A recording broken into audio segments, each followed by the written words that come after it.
مجموعه این ساعت خبر با من سعدالدین حکیمی. سرخط خبرها: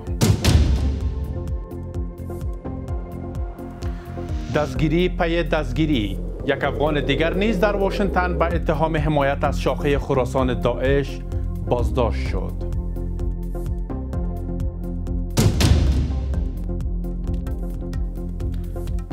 دنبال بهانه برای بازگشایی دوباره، وزارت بازرگانی پاکستان گفته است قصد بازگشایی موقت گذرگاه‌های ترخم و اسپین بولدک را دارد.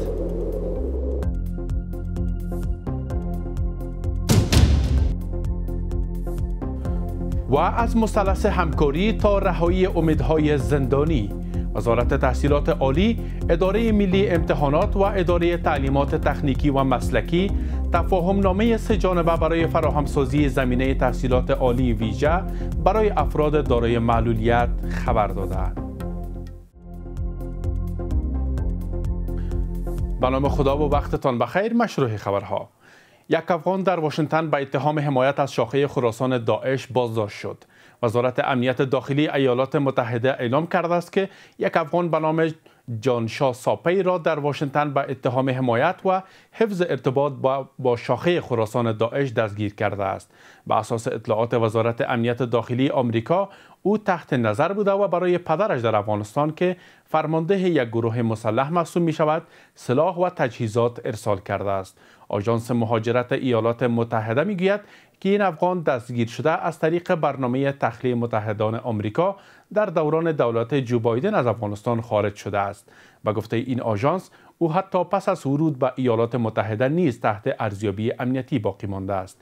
این حادثه حداقل چهارمین پرونده بزرگ علیه افغانها در ایالات متحده محسوب می شود که در این پرونده ها افغانهای دستگیر شده به حملات و تهدیدهای احتمالی علیه نیروهای امنیتی و ارتباط با گروه خراسان داعش متهم شدند.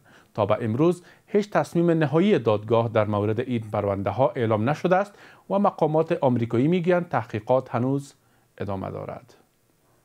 وزارت بازرگانی پاکستان اعلام کرده است که مسیرهای تجاری ترخم و اسپین بولدک چمن به طور موقت برای انتقال کمک‌های بشردوستانه سازمان ملل متحد باز خواهد شد. به گفته وزارت بازرگانی پاکستان، این اقدام برای جلوگیری از کمبود اقلام غذایی و دارویی در افغانستان و جلوگیری از وخامت بیشتر اوضاع انسانی انجام شده است. اطلاعات این وزارتخانه نشان می‌دهد که اداره گمرک به همراه مقامات مربوط موظف شدند تا روند انتقال کمک‌های سازمان ملل متحد به افغانستان را ادامه دهند. این کمک‌ها شامل 74 کانتینر از یونیسف، 67 کانتینر از برنامه جهانی غذا و 2 کانتینر از UFEP است. وزارت مهاجران و عودت کنندگان در خبرنامه از دیدار مولوی عبدالکبیر وزیر امور مهاجران و عودت کنندگان با دین محمد حنیف وزیر اقتصاد و سهیل شاهین سفیر امارات اسلامی مقیم قطر خبر داده است. در این دیدار وزیر اقتصاد کشور گفته است که به ارزش 15 میلیون دلار آمریکایی و 10 میلیون افغانی اجناس و لوازم ضروری به بازگشت کنندگان و به ارزش 13 میلیون دلار آمریکایی و 1 میلیون افغانی به آسیب دیدگان زلزله‌های اخیر در کشور را جمع‌آوری و به مناطق نیازمند فرستادند. آقای حنیف افزوده است که این کمک‌ها از سوی نهادهای کمک رسان، بازرگانان و افراد عادی صورت گرفته است. مولوی عبدالکبیر با قدردانی از نهادهای امارات اسلامی در کمک به برگشت کنندگان و بیجا شدگان گفته که نهادهای اماراتی کمک‌های کافی به بازگشت کنندگان و نیازمندان ارائه کردند. مسئولان وزارت تحصیلات عالی کشور در خبرنامه از امضای تفاهم نامه همکاری‌های سه‌جانبه میان وزارت تحصیلات عالی، اداره ملی امتحانات و اداره تعلیمات تکنیکی و مسلکی خبر می‌دهند. مسئولان این وزارت هدف از امضای این تفاهم نامه‌ها را فراهمسازی زمینه تحصیلات عالی ویژه برای افراد دارای معلولیت عنوان کرده است. بر اساس این تفاهم نامه، ادارات یاد شده در زمینه طرح، تنظیم و تطبیق برنامه‌ها، امتحانات اختصاصی کانکور، انکشاف نصاب تحصیلی و تعیین معیارهای شمولیت افراد دارای معلولیت و ایجاد زمینه‌های کاری برای فارغان معلول همکاری خواهند کرد. وزارت امر به معروف و نهی از منکر و سمع شکایات میگوید که محتسبین این وزارت در هفته جاری 248 بیمار روانی را شناسایی و جهت تداوی به جمعیت هلال احمر افغانی معرفی کردند. این وزارت افزوده که محتسبین در این مدت همچنان به 63 قضیه مربوط به حقوق زنان رسیدگی، 32 دشمنی و منازعه را حل، 9 جادوگر را بازداشت و 115 نشست اصلاحی را به تاجران برگزار کردند. دوشنبه و مسکو گفتگوها را بر سر چگونگی جابجایی نیروهای روسی برای محافظت از مرزهای تاجیکستان با افغانستان آغاز کردند. در صورت به نتیجه رسیدن این گفتگوها از چرخبال‌های ارتش روسیه کار محافظت از این مرزها استفاده خواهد شد. بیشتر منابع استخباراتی روسیه ادعا کرده است که حمله‌های پسین در خاک تاجیکستان با پشتیبانی مستقیم ارتش پاکستان صورت گرفته است. همزمان اما عمران خان، نخست وزیر پیشین پاکستان، در پیامی از زندان گفته که اسلام آباد عمداً آتش را با افغانستان شعله‌ور می‌سازد. بلال آریان گزارش می‌دهد. در پی حمله‌های پسین بر خاک تاجیکستان در مرز با افغانستان و پس از کشته شدن چند شهروند چینایی در نتیجه این حمله‌ها، دوشنبه سخت در تلاش همکاری با مسکو و پیمان امنیت جمعی در تامین امنیت مرزهای این کشور با افغانستان است. بر بنیاد گزارش‌ها، مقام‌های تاجیکستانی با مقام‌های روسیه و سازمان پیمان امنیت جمعی به رهبری مسکو در حال گفتگو بر سر چگونگی جابجایی نیروهای روسی و همکاری‌های مشترک برای تامین امنیت مرزهای تاجیکستان با افغانستان است. پایگاه‌های روسیه در شهر دوشنبه، پایتخت تاجیکستان، بزرگترین تاسیسات نظامی روسیه در بیرون از آن کشور است و اگر این گفتگوها به نتیجه برسند، از چرخبال‌های ارتش روسیه برای نگهبانی از مرز 1344 کیلومتری تاجیکستان با افغانستان استفاده خواهد شد. روسیه سابق برنامه و پروگرام داشتن از این خاطر زمینه سازی میکرد که در مرز تاجیکستان با افغانستان اساکر روسی خود بیاره و بعدم پروگرام در ازبکستان و در ترکمنستان هم داره.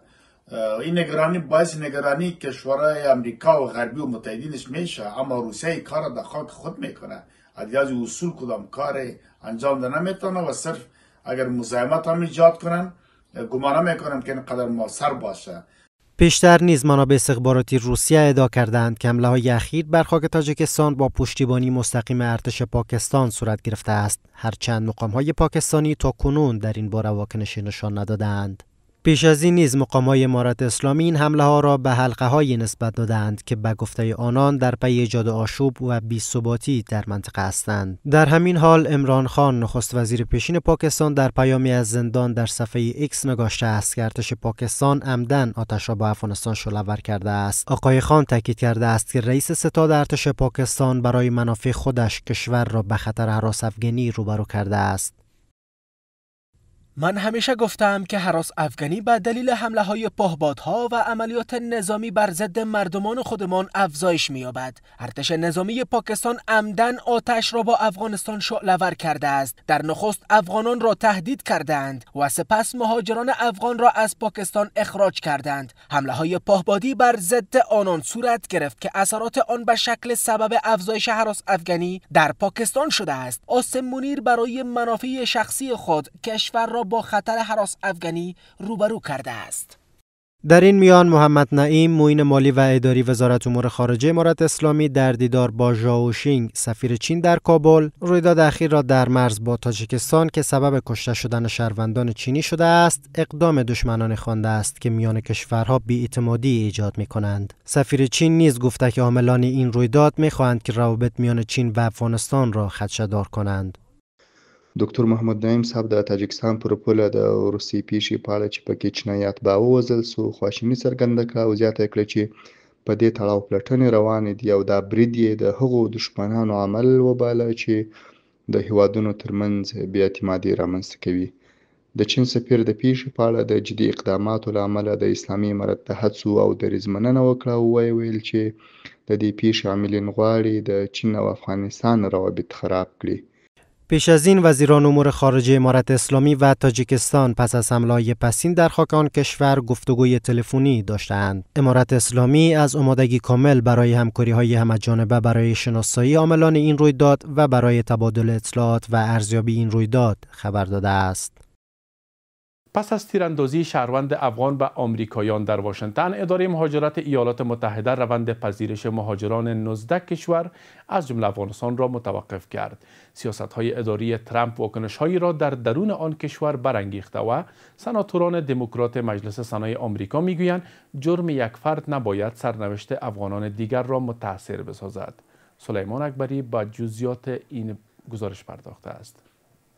در ادامه پس لرزه های حمله شهروند افغان به 2 عضو گارد ملی امریکا در شهر واشنگتن که منجر به کشته شدن 1 تن و زخمی شدن 1 تن دیگر از آنان شد، اداره مهاجرت امریکا روند پذیرش مهاجران از 19 کشور جهان به ویژه افغانستان را متوقف کرد. این کشورها شامل افغانستان، ایران، چاد، ترکمنستان، لاووس، لیبیا، سومالیا، ونزوئلا و 11 کشور دیگر آسیایی هستند. اما تصمیم اداره ترامپ با واکنش سناتوران دموکرات در ایالات متحده روبرو شده و آنان تصمیم ترامپ برای بازنگری پرونده های مهاجرتی را به باد انتقاد گرفته و افزودند که نباید عمل یک فرد تمام شهروندان افغان را متأثر سازد.